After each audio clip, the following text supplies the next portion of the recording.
City, chipping away at the big trip out west, which we kind of wrapped up with the big crescendo yesterday at the Big Texan. We had a whole lot of fun with those folks.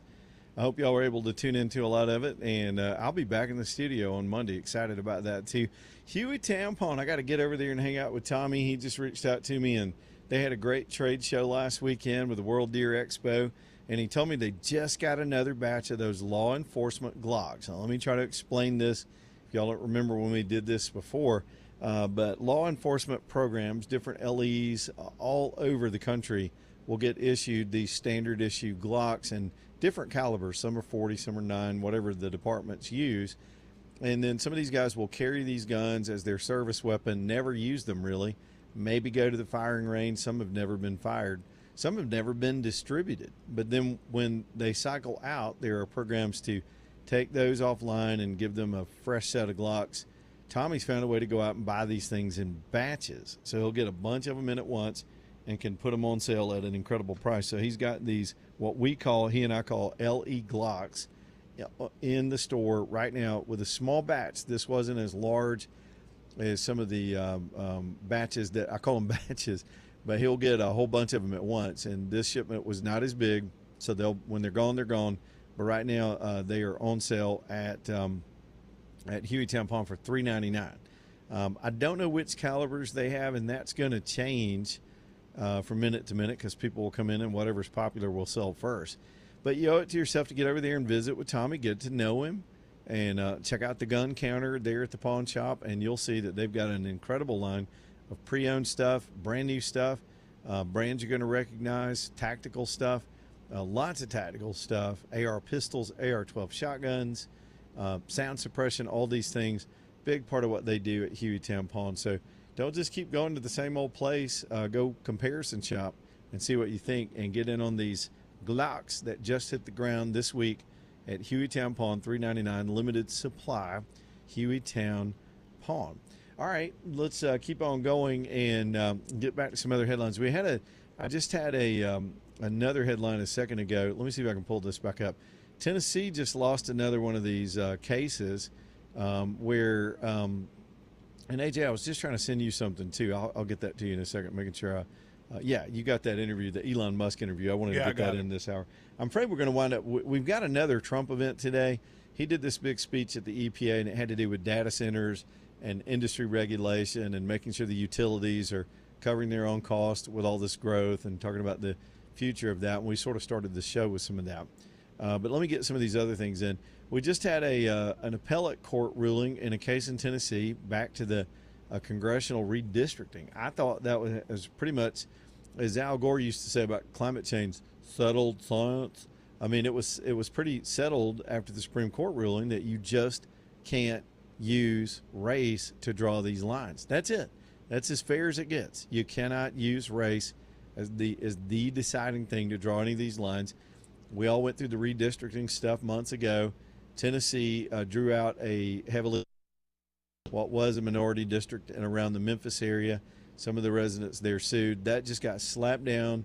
Basically, not on the merits, but the way the court determined was that the case was not likely to be able to move forward on the merits. In other words, they gave a quick weighing of the merits, so they got a bunch of citizens in Memphis to say they wanted their racially drawn district back. Court said no. I don't know if that kills that case in Tennessee, but man, we're sitting here just a couple months out from the election, and some states are still reviewing all that stuff and still trying to deal with it in the court system, even though some legislatively have dealt with it. And of course, as you know, here in Alabama, we completely wimped out. We didn't have a plan. We went with this watered down plan to go back to what we had before, and that's how we will vote in the coming election. So you got all that stuff in the news today. On the Iranian front, I don't know that Trump's going to speak to this anymore today. I think this second event that he's doing may include some news interaction, so he might get some questions about that. But we're apparently deploying a new troop buildup in the region, and there are a lot of things happening at once, and I think the Houthis are going to be on the receiving end of this as they've now started trying to shut down the strait near the Red Sea. Same thing with the Iranians still getting a 12th night punishing bombing, but apparently we've got a 50,000 troop buildup now in the region. There's stuff going on with Hezbollah and Lebanon. a lot of things on the page right now. Even the Saudis, we're working on a private sector nuclear deal for nuclear energy in that country, and Trump's trying to use that as leverage to get them into the Abraham Accords, which could also be helped a whole lot if Lebanon too could get freed of Hezbollah. So if you look at the big picture, the world map in that region could be changed in a meaningful way if some of this stuff comes about. The key, I think, is there just has to be regime change in Iran. They're the source of all the problems in Lebanon with the Saudis, in Yemen, and all these other places. And all of that, it appears, is being confronted at once right now with some of this posturing that's happening out there in the Iran situation. We'll get to that stuff here in just a minute as well, if there are any updates. And generally, we start getting war updates this time of the day as you head home. Here's another story. I have not followed this closely. My wife told me about it this morning while we were riding down the road. But I know people, my mom, my in-laws, so many people were following the story of young Will Roberts, who had somehow become the subject of a lot of national attention. This young man was fighting for his life against cancer. And sadly today, after a lot of attention, my old friend Rick Carley had written some nice things about Will, and I think with his site that he's doing now, we're following him. My mother, having gone through cancer, and my mother-in-law and others in my family, once you've been through that, there's a camaraderie with other people that are battling with it that you have that the rest of us will never understand. Even if you've been a caregiver, even if you prayed so hard for their survival, we'll never understand it. But they do. There's something they understand about the fear and the challenges and the courage they have to muster to deal with it. And so I think this kid was an inspiration to a lot of people. Some of y'all are dealing with it now, and some of you were following his story to find hope yourselves. And sadly, I think it was this morning that the news came across that the young man, Will Roberts, had passed away, and that broke a lot of hearts. There's nothing I can muster. I'm not a minister or that articulate on these matters, but I remember a pastor told me one time when I was questioning, why does it seem like some innocent, very good people get to, why do some of the kindest, most decent people in the world wind up dying this way or dying at all, tragically like this? And I remember, I'll probably fumble over the words, but he said something along the lines, because they're the lucky ones among us. He said they're the ones that are deserving to be in heaven ahead of us. And maybe there's some comfort in that for people, that if it's sad stories like this that make me want to have to believe there has to be a heaven. There has to be a better place that they get to see first, while we continue to have to trudge along here on the earth and be in a lot of pain without them. But that was a very emotional story for a lot of people, I'm sure, that were following this kid's journey. I had one of my best friends died when I was 9 years old of leukemia, and I'd never heard of cancer in my life. And I always think back to that time, being a small kid, trying to understand, what is that? How could he just not be here anymore? And I can't imagine his friends and associates. But the upside of that story is the sense of community that was built around him, the support that he got from people. I mean, I think the governor here gave a proclamation. There were celebrities all around the country that were doing their best to be supportive, and that's all we can do as humans here on this earth, still dealing with the days, the things that come in our days, is just to be as supportive as you can to people that are dealing with that insidious disease. I will go ahead and the rest of my life believe that that at some point we're going to look at cancer and we started the show talking about AI. That could be a tool that helps cure some of these cancers. Many of you know one of my sons is a surgeon and a physician, and he works in research in this field in his specialty, and he talks to me a lot about it.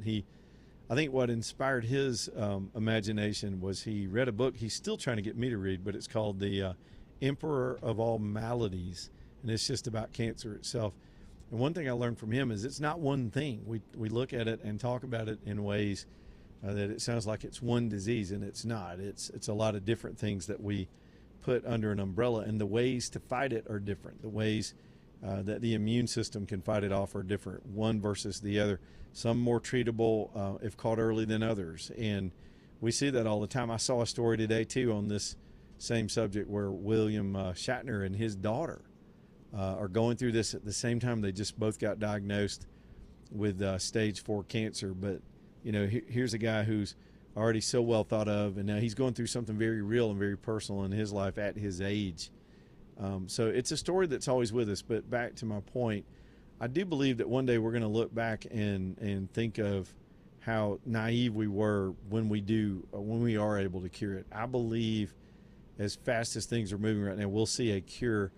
I think it's an oversimplification to say a cure for cancer, but I think we'll see cancer be defeated in my lifetime. And of course, many of you know people in your lives that have just beaten it back personally and are still cancer free, and those are wonderful inspirations. And if I started making a list of loss and other things I've witnessed and seen over a lifetime, you all can do the same thing. It's something that does get front and center sometimes. Later, I'll be talking to you all about Southern Skies. I mean, that's just one of those things where we've got to do our part and do the screenings and help each other and believe in God and believe in science. And I do believe in my heart of hearts that I'll live long enough to see that disease be defeated.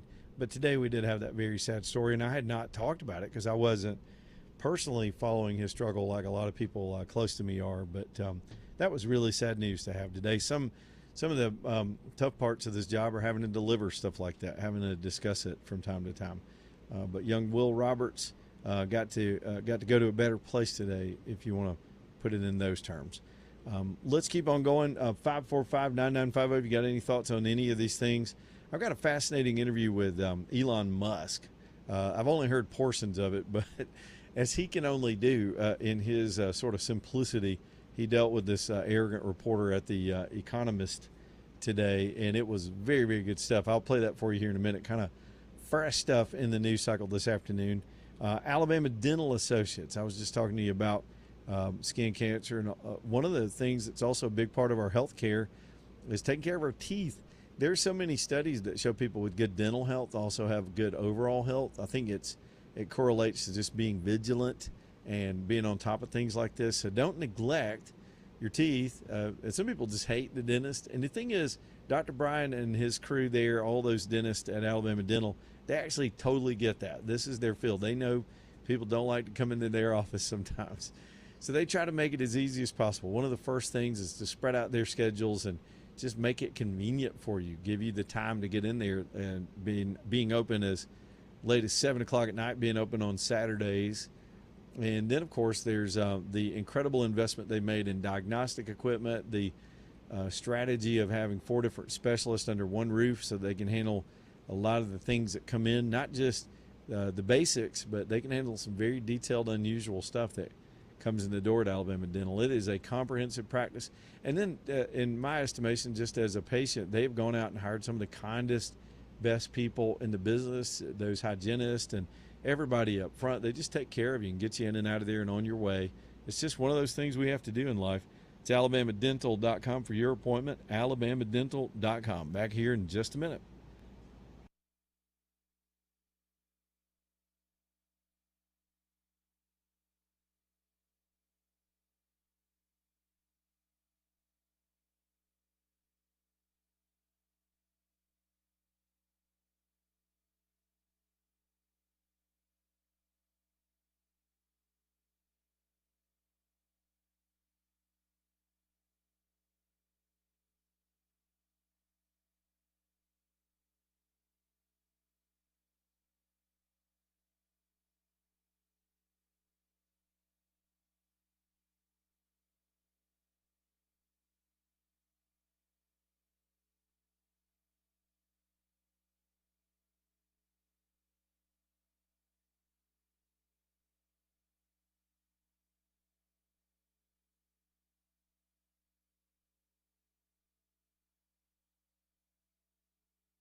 It's 322, Leland Live, Talk 99.5. Allen and Company bringing you the show this hour. I'm gonna keep bringing up Christmas till we do our till we do our friends and family show there, as we always do right ahead of Christmas, because that's another one of those big ticket items that you got to plan for. It is, if you're going to buy an engagement setting, or if you're looking at replacing that diamond in the original wedding ring for some people that want to upgrade, or if you just got your boo thing and you want to blow her mind this year, you gotta plan ahead. So it's good to go ahead and build that relationship. Pop by there one day when you're over near Vestavia and get to know the Thompson family. You'll see what I mean. It is a small shop by design, very boutique, very kind, no pressure. They're just helpful, especially if you're like me and you're a guy and you just don't understand all this stuff that well. They're not going to hit you with a lot of jive that some of these chain stores will start with the 5 C's and start trying to put you on a stool and pushing stuff toward on you. They're just straightforward. They want to be here for you day in and day out after the sale to do your repairs and cleanings and upgrades and missing stones and things like that happen in life when you're dealing with fine pieces. It's Allen and Company, the Thompsons, over in Vestavia on the Big Hill. I like to give y'all Birmingham type directions. If you're in Vestavia, you know what I mean. They're on the car wash fire department side of Highway 31 on that big hill. Look for them. It's Allen and Company. Go see them and start doing your holiday planning. Maybe it'll just make you feel better about this hot weather next week to think that Christmas and the cool weather is coming. Allen and Company. All right, AJ, I'm sorry about the camera. I don't know what it's doing. I feel like I'm in a 80s video. You know how in the 80s video they'd be zooming in and out? Yeah, it's like it's pulsating right there. It's like throbbing or something. I got a girlfriend that's better than... I feel like David Byrne in the Talking Heads right now. I was just trying to sing one of their songs poorly. And that thing's just jittering around. Who knows? This equipment has been road warrior, man. I have drugged this stuff into dust. That first show we did over in Alpine, Wyoming was in the sun. Man, this stuff's been rained on, and it's got one more day on the road. Then we can get back to I got to go clean it all up and get it ready for the next round or whatever we do. Let's do this Elon Musk thing. I know we got about 5 minutes. He sat down with The Economist, and I love it when he just sits down and just confounds these mainstream thinking elitist leftist journalists. I'll never forget he did a Don Lemon interview and just rolled him into a little ball, because their worldview is just very different than mainstream America. Here's the richest guy in the world that actually can connect with you better than they can. He understands the common person and what life is about better than these arrogant jackasses who put on this air of arrogance just to feel superior. Some people are just like that. They've got to be intellectually superior or financially superior or culturally, somehow to superior to other people. And what they have to do to mentally project that, it comes from insecurity, is my lived experience from weak people that are insecure, have to put these fronts on and ask questions like this. So this woman, whoever the hell she is trying to get at Elon Musk with labels, racist, misogynist, white supremacist, the same things. They have to put a label on things to isolate them so they can try to understand them. It's Cloward and Piven stuff, man. Just listen to this exchange. I got a couple of them. Take a listen to this. You support not just the populist right, but the far right. In fact, very fringe parties in some countries. No, I support the normal people. Okay. What you call the far right, falsely. You think is the normal person. Okay. Yes. Literally, you could go back 10 or 15 years, and these policies were completely normal. In fact, one of the tricks that I think is funny. One of the things that's quite funny is to take a speech from Obama and Hillary, and then go to someone and say, who's sort of on the sort of what I call the lunatic left, and say, what do you think of the speech by Trump? I'm like, oh wow, he's the worst person ever. Actually, that was a speech by Obama, or actually, that was a speech by Hillary. I agree. No, I agree that the center of gravity in this country has shifted. Certainly, the Democratic Party shifted to the left. But that's not what I'm talking about. I'm talking about people like Rupert Lowe. I'm talking right, about please. people. It's actually just normal people. It's just normal people. It's just normal people. And and here are the principles. And tell me which of these sound terrible. That we should have secure borders. That we should have safe cities. That we should have sensible spending. Which of those three are how did that get to be far extreme? right fringe? And I would like to just admonish you and the media for the absurd characterization of the far right. It is false and misleading and nonsense. Please keep this part in. We'll keep all of this in, but let me. Don't cut this part. Good for him. Listen to this. I haven't even heard the second one. People are posting this stuff all over the place. Let's take a listen to the second round with her. People say that you're a racist. People say that you're, there's all kinds of things said about you, which I'm sure you would disagree with. But I just don't understand. What is the motivation for doing that? Are you fomenting? My partner is she's half Indian, and and I have 4 children with her. One of them was named after a famous Indian physicist. So I would say I'm not racist, and also if you look at the people that are employed at my companies, we have senior executives of all races. There's I don't think there's any. People say that you're a racist. Okay, and so it's that typical thing, man, where everything they disagree with is racist, and that's gotten so lazy. That's such a lazy accusation. Its sting has been dead a long time ago. That card has been played to the point where there are those of us that do not give a damn what we're called about anything. It doesn't matter because it's not effective. We're immune to it, and you can sense that's building all over the place. And here's a guy who is changing the world with his technology. This vapid, arrogant ass of a woman asking him questions. The Economist put him on the cover. He's the world's richest man. Dude's sending 30-story buildings into space and changing. I'm communicating over a Starlink right now. His technology and his companies are amazing. He's going to put humanity on Mars one day without governments, or even with governments. And this lady wants to sit there and go, but aren't you racist? Generally, somebody presuming you're racist means they're racist. It just does. I mean, there's a panel cartoon that says, you don't know what it's like because you're white. And he goes like, yeah, well, you just judged me too based on race. Good Lord. Okay, enough of that. Back in a minute.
All right, y'all, 3:35 as we head on down the road, literally head on down the road today in Oklahoma City on the big road trip. No big special background today. This is one of those keep on moving trips, and tomorrow will be very much the same way as we try to get back to sweet home Alabama. Nice drive this morning. I was telling AJ at the first of the show, somehow I missed a 5.0 earthquake in Amarillo overnight. Happened at about 5:21 in the morning. I did not feel it. Nobody here with me on this road trip felt it, and we just slept right through it.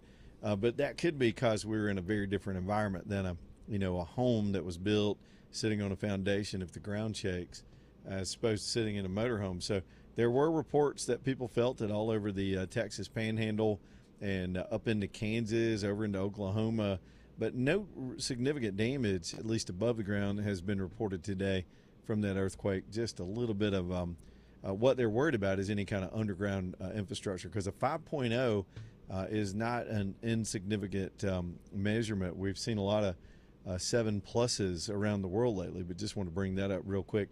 By the way, this whole trip brought to you by Appalachian Foothills RV Repair and RV Park in Winfield, Alabama. If you got one of these rides, whether you're towing or driving, they can help you fix most of the systems on these things. No matter what you buy are similar. There are similar plumbing and toilet systems. All this stuff there's some universal things that they can fix on just about anybody's ride, and then help you get to the bottom of it. And there's so many things that can happen. Today, that glass that shattered from the rock from the 18-wheeler yesterday, it cracked all over it, sort of spider web, and then it finally had to fall out. So had to kind of get that out and clean it up. And so it was a double pane window, thank goodness. So I don't have a giant hole in the front by the driver's side, but a rock, if you heard the show yesterday, a rock flew off an 18-wheeler that passed me and got me right in the window. So be fixing that at Appalachian when I get home. It's one of the panels, so it's like a guy pulled into the RV park right after it happened in Amarillo yesterday, and sometimes they'll give you an escort to show you where you're supposed to park. And this guy was following this guy on a golf cart, and as soon as he got out, he goes, "Yep, that's going to be about $300." I was like, "Yep, no doubt." I will have spent $1,000, AJ, over shattered glass by the time between my tractor situation, which was my fault, and then this thing. It's just sometimes when it rains, it pours. It all happens at once, but we're going to get it all fixed. So Appalachian Foothills, if you need anything fixed because of accidents, incidents, or just maintenance, repairs, sometimes people want to upgrade to new technology as things change, and they can handle all that stuff for you too. And let me just give another thumbs up about their paint and body work. It is just part of the life that you're going to get scrapes. You're going to get tree scrapes. Man, I ran into some stuff that just a couple of days ago. Some of these parks, especially the federal parks, they don't cut a lot of trees down. You got to weave your way through there, and you'll get scratched. They can buff you out and straighten it up, or if it's major damage, I really believe they're the best body and paint people anywhere in the Southeast. Right there off the interstate, off exit 30 in Winfield, it's Appalachian Foothills. All right, Trump's talking right now. He's got the LA Dodgers at the White House. This is his second public appearance today. We'll dip into just a little bit of that. We're not going to spend a whole lot of time, but did they win the World Series or something? I'm so out of it. Yeah, they won the World Series, yes. Okay, I guess that's why. Usually all the champions come through White Houses, no matter who the president is. So he's got the Dodgers there. Let's just take a little sample of this live from the White House. I could put some of the great Dodgers on the wall, but I figured maybe it's more appropriate that we put the presidents. So it's been quite something. We did from Washington to Trump, and people love it. And they study the plaques, and generally speaking, I was very nice to the people up there. A couple of them probably not as nice as I could have been. But I just want to say that we're delighted to host the 2025 World Series champions, the Los Angeles Dodgers. Amazing. And for the first time in the proud history of this famous franchise, you are repeat champions. I didn't know that. That's the first time, huh? Well, great ownership, great management. And so I'm thrilled to say welcome back to the White House. And maybe I'll see you again next year, I hope. But it's truly a great, when you talk about a brand, it's one of the great brands anywhere in the world, no matter where you go. The Dodgers is one of the great brands, and certainly it's been enhanced as long as these two gentlemen were up here. And were with us. I want to thank Dodgers owner and my friend Chairman Mark Walter for being here. Thank you, Mark. Along with President Stan Kasten and manager Dave Roberts. That's a hell of a manager. What a manager. And also here we have some of their fans. They're big celebrities for the most part themselves, but they're fans. Secretary of Agriculture, Brooke Rollins. And by the way, prices are going down very substantially. Thank you, Brooke. We got them down. We inherited the highest prices in history, and we're getting them down very quickly. Thank you, Brooke. Secretary of Health and Human Services. He wasn't supposed to be here, but he's a big Dodger fan. Robert F. Kennedy Jr. Thank you, Bobby. And his incredible wife. Thank you. Are you a big fan of the Dodgers? I didn't know that. Secretary of Homeland Security, Mark Wayne Mullen. Mark Wayne, thank you. Look at the hat. Don't put that hat on in Oklahoma, please, Mark. They won't be too happy. Acting Director of the National Intelligence, Bill Pulte. Bill, thank you. Good job you're doing.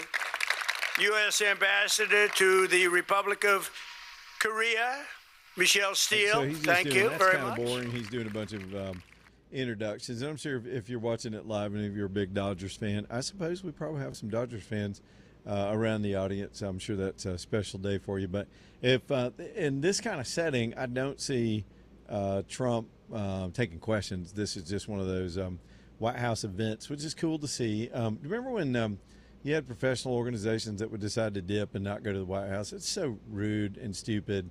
Now all that pretense seems to be dropped, and it's nice to see. I'm not a Dodgers fan, but it's nice to see them being rewarded for an incredible accomplishment in Major League Baseball. Speaking of sports, I didn't know if I was going to get into this today or not, but this Sophie Cunningham, who's a WNBA player, and suddenly we know who she is because of this Caitlin Clark thing, which has become a subject of national attention. I mean, nobody. This time 3 years ago or whenever, I don't know when these girls started playing in the NBA, I will promise you, you couldn't go to a Walmart and walk around and find anybody in there that could name a single WNBA player. None of them. And it's just because it's not a fun sport to watch. I guess if you're into it, you're into it. If your girl's playing, that's fine. But it was a league that didn't get a lot of attention, and now they're thriving off controversy in some ways because ticket sales are up, butts are in seats, and it's this thing that's developed, and y'all know all about it, between the league and the other players abusing Cunningham in particular. I guess it's racially oriented. I don't know. Maybe it's just jealousy. Bitches be tripping. You know how it is. But now we got her wingman, so to speak, this Sophie Cunningham, who's trying to make a name for herself. She's doing all the little cutesy videos and all the social media stuff. But she got politically involved. I guess you'd say politically, socially involved by making some statements that's causing some heat for her over the simplest issue. We were just listening to Elon Musk describe how the issues that he supports are just mainstream common sense. No matter how the left tries to make these things extreme, secure borders, safe cities, less federal spending on waste, those were things that even both political parties they may disagree on how to get there, but they agreed on those were good things. And so the divisiveness, again, it's not just racial lines, it's engineered, it's by design. I've been telling you all this for years. It's being introduced in our society to keep us pulled apart all the time, so that there are these surreptitious actors that want to just hijack the place. And so they get inroads and they do what they can with the bully pulpit of social media. Back to Elon, thank God he bought X, because now people can freely say whatever they want, offensive or not. Being offensive is part of the First Amendment too. It just is. We got into this zone where suddenly people were taught from their child therapist or somebody that you can go through life without being offended. That's just not the case. This is not the case.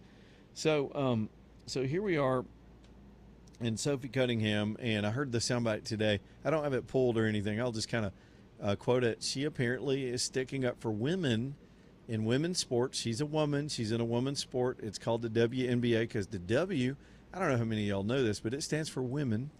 And she's trying to be protective of the sport by talking about these men with mental illness who somehow are going through gender dysphoria, dysphoria, which is a mental condition, and think they're women playing on these women's teams. It's ruining girls' sports, competitiveness, opportunities. I don't even need to re-debate it. This audience gets the subject.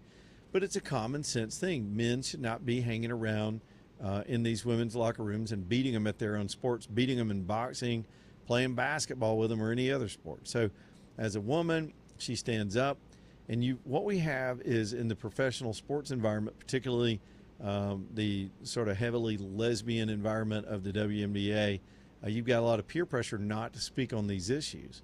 Somehow, and look, I'm not an L or a G, but if I was in the L or the G's movement, I would be wanting to have issue with these T's that have shown up and are ruining everything for everybody. Because they have mental illness and they're projecting that into all these arenas, and now they expect to, as a group of all the whole alphabet soup label that they've created for themselves with that flag with 37 colors on it, is supposed to include every little group supposed to stick together on these issues. And I don't think that's going to work. I think there are people that are fed up with it from some of these other groups that weren't asking for much in terms of rights in society and to be, left alone. That's freedom. And so here comes Sophie Cunningham. So she sticks up for women. Now she's catching hell. People want her suspended. But good for her. She doubled down and came back to say, no, this is what I believe. It's what I've always believed. And I'm not asking you to agree with me. She's not asking anybody to change their minds over however they believe. But she believes that men should not be beating the hell out of women in these sports.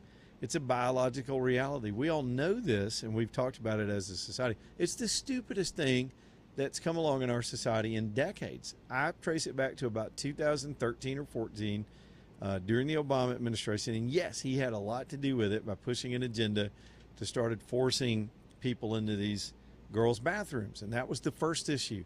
It was the first time we really started debating this stuff in society was, can these men be walking into these women's spaces? Then they got on the sports teams, and suddenly it became this national debate that has a certain amount of peer pressure associated with it. I hope this young lady sticks with her issue and doesn't cave to whatever pressure's coming. They would be better off if they played in a different league somewhere else than staying in that ridiculous, broke-down sad sack of a sport. But we'll see how that works out over the days to come. Again, the American left, ruining sports, ruining movies, ruining all culture. They've already trashed our university system. They just destroy everything they touch with their stupid agenda stuff. The good news is there's tremendous pushback, and this woman, this Sophie Cunningham, is getting tremendous support today. Her jersey sales are going through the roof. People just want somebody to stand up to the insanity. Normalcy is making a comeback. Yes, it's okay to be normal. It's okay to be mainstream. Hey, I got news for y'all. It's all right to be white. This is one of those shows where you can absolutely be as white as you want to be, no problem. And we also think black is beautiful. There was a time in this culture when we appreciated our differences and smiled at each other. But this tribalism that's, again, it's engineered to ruin us. They're doing it in Europe. They're doing it in other places simultaneously. Social issues to keep division going is part of the undoing of this country. And then you add social media to it and how it compounds the emotion over these issues and miseducates people all over the place. People are dumber and more neurotic and more reactionary and more victim-oriented than I've ever seen in my lifetime. And I started the show because of Trump's theme today, talking about AI and here it comes, what it's doing to people, what it's going to do to people. Just wait. I'm going to get some candles and some firewood and go sit on top of a mountain somewhere and just skip all that, because it is going to crash our society if we don't get a hold of ourselves. And this is another one of those stories. Just that video, and I heard Richard and Val talking about it this morning, that blue-haired kid. Apparently this is an old video from, I think it's University of Central Florida campus down around Orlando or somewhere down there. They had a meltdown because the security guard wouldn't call him by his preferred pronouns. This is a video from last year that somehow just got out onto the internet. It's a body cam video. So this dude's screaming his mind out. He's less concerned about being pepper sprayed than he is about being assaulted with the wrong pronouns. And it is funny, but it's also so pathetic and sad. And just think about it. When you see that video shared around, I'm not going to take time to play it. It's just absurd. But when you see that shared around, what you can look at it and know, this is who they want in your little girl's bathroom. This maniac doughy little boy who's got clear issues that he needs to go work out somewhere. You know, back in the days when society had its own way of sorting these things out, you know what I blame for it? When they took dodgeball, some of y'all would say prayer in schools, but I would say when they took dodgeball out of PE, because it was the great, it kind of taught some people some humility, and kids just don't get their ass kicked anymore. They're just whiny and overdrugged and overstimulated with their tech, and over neurotic over all these issues, and we've just created this whole victim generation. The good news is we're turning a corner, which gives people like Sophie Cunningham the right to stand up and go, look, hey, we're just trying to play basketball, man. We don't need a sweaty dude with a twig and berries over here trying to dunk on us. We're a bunch of women trying to compete in a women's sport, and that's the fairest thing I can think of. That is a sane thing, and we'll talk about it anymore. But you watch what happens to her over the week. One half of the country is going to buy her jerseys and start showing up at her games and make her a celebrity, and the other half's going to try to punish her for having a thought, for having an opinion that is not the same as theirs. That's what they do. It's the cancel culture. They're not dead yet. They're still trying. They're still clinging to it. They're still trying. Back here in just a minute. Hey, All-American medals. Before I go, though, bringing you the show tonight if you've got any kind of project. One of the things I'm excited about, I'm not making this up, to get home to is my barn. All my dude stuff. I left a mess in there. I've got some organization to do. I've got some maintenance to do on the property, and that's where all my stuff is sorted. And I can't wait to get home and just get back at it to take care of my property. And that barn has changed everything. Just the ability to have all the stuff and keep it dry and keep it safe. And I love good organization. And if you're looking at a residential project like a pole barn, All American's your company. They'll help you get it built. They'll help you get it built right. They control the whole process, everything from the initial planning and the plans all the way through producing the whole building. They own the factories. They make the framing. They do the primary and secondary and all the sheet metal in whatever color or pattern you want. They'll design it so it fits. And when they bring it to you, they've brought the whole thing, the insulation, the bolts, the screws, the doors and the window panels, and anything else that you decide you want in your project. Now, a bigger part of their business is commercial construction. So if you're in business and you're trying to grow, you need a little more space, or maybe you're just starting out and you need a commercial type space.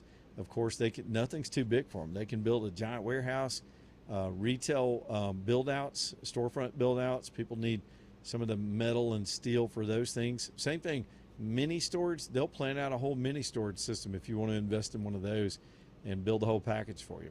It's All American Metals. 2 generations of good patriotic people building steel and putting up buildings since the 1960s. They're over in the Bessemer, Hueytown area, so reach out to John and the team and get your project going at aa-metal.com, aa-metal.com. Back in a minute.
3:58, Leland Live, talking to NM5 with all these storms coming tomorrow and Saturday. You might want to keep an eye on things. We've had so much rain. Weather just abuses your roof. All of our roofs, I mean, they're just exposed. We always, you know, you ever heard the phrase, I'm just grateful to have a roof over my head. The roof's could be the most important part. It keeps us dry, keeps us inside. And you got to do your part to keep it maintained. If it's getting older and they age out, they only have a certain lifespan. And of course, the storm damage can just come suddenly on any of our roofs. Greg Nelson is my guy to get up on your house and get this done right. Not only the project itself and the quality of that, but dealing with the laborious paperwork and all the rules for your insurance filings. He's dealt with all these companies. He knows what they'll accept, what they want, what's legit, what's not, and he can sort that through with his team. That he's got a whole team that just does insurance interface. They've got finance companies to help you with big deductibles or the whole project. Plus, he's just a great guy. They work on a phone number, and you need to stick this somewhere in case you need it. 205-542-3531. It's Storm Restoration Roofing. Get Greg over there. If we get into a bad storm season with all of this tropical stuff coming down the road, just keep this number just in case you might need a tarp and to get that thing done right down the road. Storm Restoration.